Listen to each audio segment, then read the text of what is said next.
You're standing on solid ground, feet on rock, horizon in front of you, sky above. Nothing is moving, nothing feels wrong.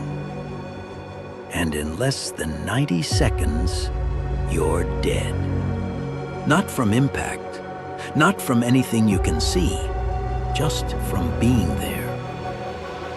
This is Venus. From Earth, it looks calm, bright, familiar, a perfect pale point in the evening sky. That is the problem.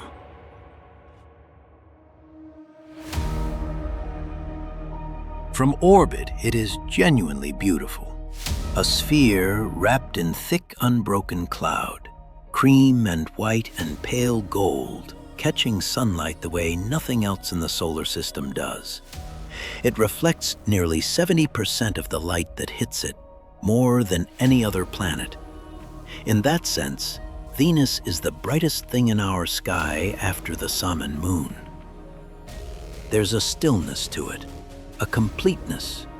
No visible surface, no craters breaking through. Just cloud, endless cloud rolling in slow planetary bands. For centuries, astronomers looked at those clouds and imagined what might be beneath them. Warm oceans, perhaps, dense jungles. A twin to Earth, slightly warmer, slightly closer to the sun, but essentially familiar. Then we sent machines down through those clouds, and nothing came back the way we expected. The atmosphere of Venus begins crushing you before you've descended a single kilometer. The surface pressure on Venus is approximately 92 times that of Earth. To feel what that means physically, that's the equivalent of being submerged 900 meters underwater.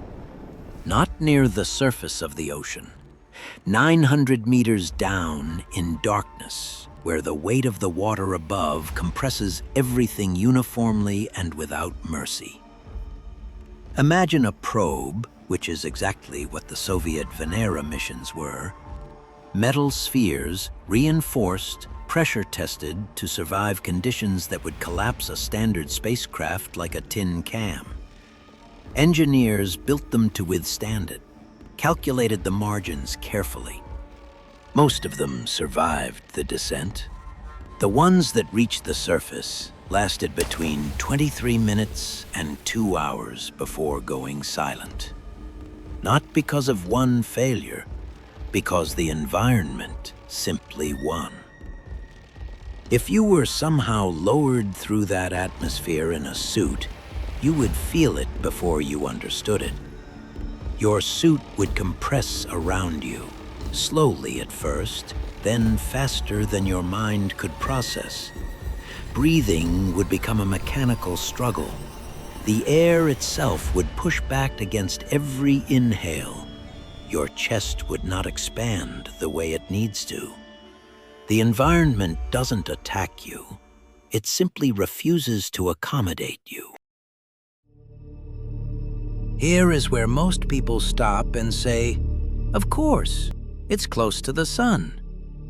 That's not the reason. Mercury is closer to the sun than Venus. Mercury reaches higher peak temperatures in direct sunlight, but Mercury has no atmosphere, so heat escapes. It cycles. The night side of Mercury drops to negative 180 degrees Celsius. Venus has no such cycle. The surface temperature of Venus is approximately 465 degrees Celsius every day, every night. At the poles, at the equator, in the valleys, on the highland plateaus. The temperature varies by almost nothing across the entire planet. That is the result of a runaway greenhouse effect. The atmosphere, thick with carbon dioxide, traps heat the way a sealed oven traps warmth. The sun heats the clouds. The clouds trap it. The surface absorbs it. Nothing escapes. Lead melts at 327 degrees Celsius. On Venus, lead is a liquid on the ground.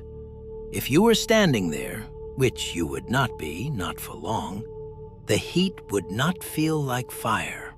It would feel like the air itself was wrong, like everything around you was radiating, like the rock beneath your boots was warm, then hot.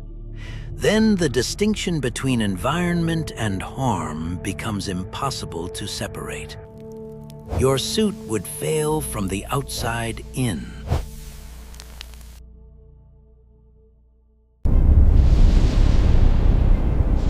The clouds of Venus are made of sulfuric acid, not metaphorically, not in trace amounts. The cloud layers, stretching from about 45 to 70 kilometers above the surface, are composed of dense sulfuric acid droplets, concentrated, corrosive. During descent, you pass through them.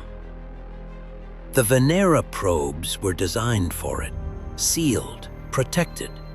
They still showed signs of chemical degradation by the time they reached the surface. A human being, even in the most advanced suit conceivable, passing through those clouds would experience what the engineers call material breakdown. Seams, joints, visors, the soft connections between rigid components.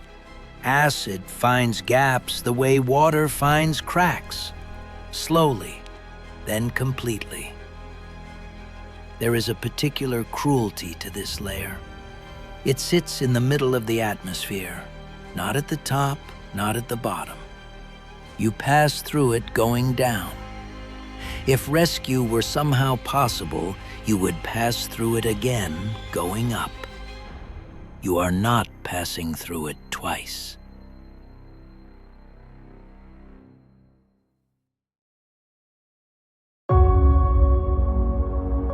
For a long time, scientists studying Venus focused on what it became: the runaway greenhouse, the acid clouds, the pressure, the heat. They treated Venus as a warning, a planet that went wrong, a cautionary tale about atmospheric collapse. But recent data, particularly from ESA's Venus Express mission and subsequent observations, suggests something more unsettling. Venus may not have always been this way. Models now indicate that early Venus, billions of years ago, may have had liquid water, a thinner atmosphere, temperatures that were, within a reasonable range, survivable. There are highland regions on Venus, Ishtar Terra, Aphrodite Terra, that some researchers believe may be ancient continental crust, remnants of a surface that once looked, in some broad geological sense, recognizable. Venus may have been habitable, and then something shifted.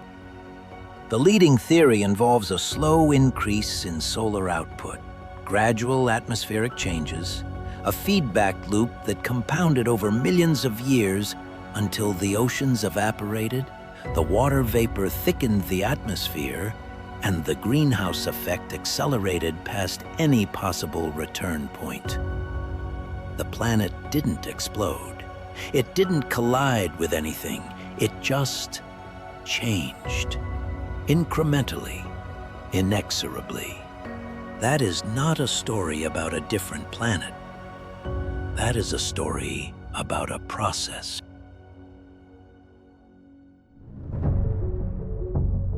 Bring all of it together now.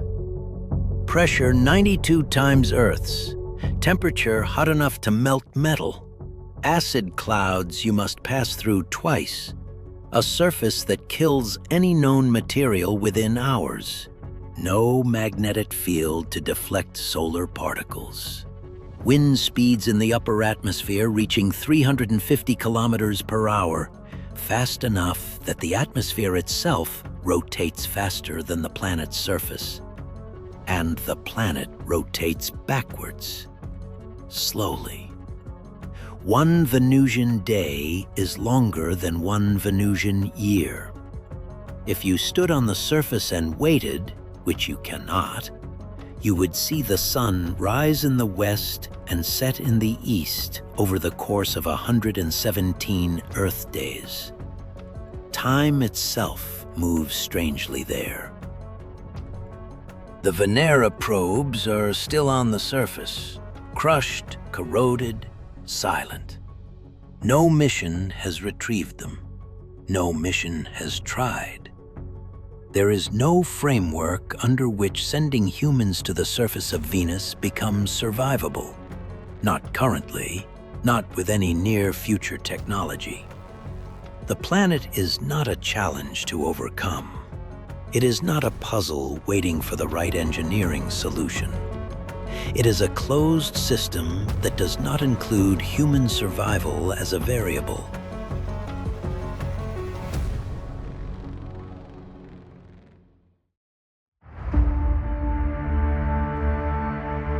Venus is 95 million kilometers from Earth at its closest point.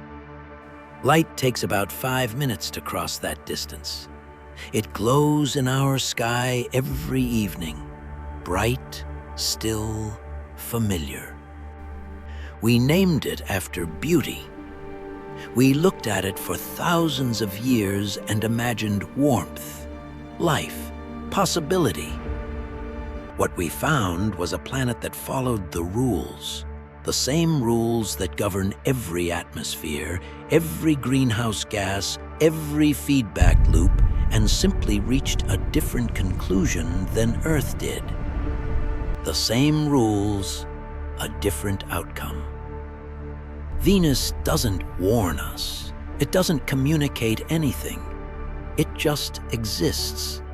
465 degrees on the surface, acid in the clouds, 92 atmospheres pressing down on a landscape no living thing has ever touched. It is not hostile. It is indifferent. And somehow, that is worse.